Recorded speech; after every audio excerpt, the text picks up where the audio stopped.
actually download the resources from the online platforms and use them in our compatible systems.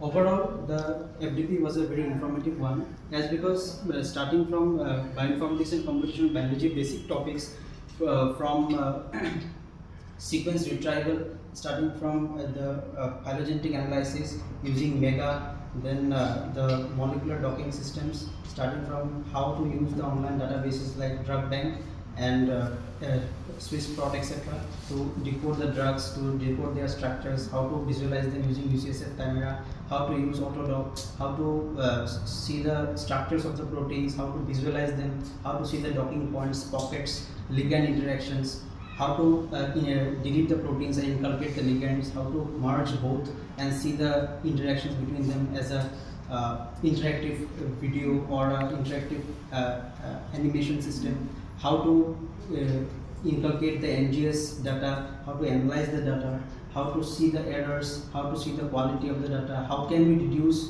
various quality check parameters and we can know about whether our sequence is of good quality or not good quality, how we can see the graphical representations, how we can use that information for our future research, how we can conclude that data into meaningful information to inculcate them in our research papers. Everything was informed by the honorable instructors and various highly trained skilled professionals in a very professional way in this particular workshop.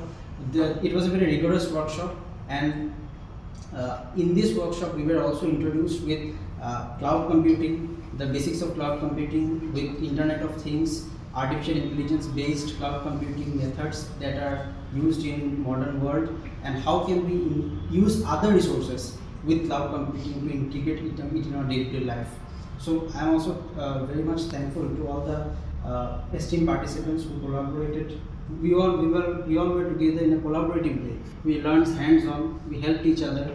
As we were, some of us were introduced into the things before, but we got to know a lot more about this. And this will be stored in our laptops. It will be the base for us. We will do our homework. We will continue this further. We will proceed with our own self-learning, and we will try to propagate this among the next generation students. That is the main objective, I think, for this faculty development program. I thank the esteemed Professor Bhavet Tati sir, various faculty members for organizing this particular FDP at Guwahati University Veterinary Nailik, Guwahati.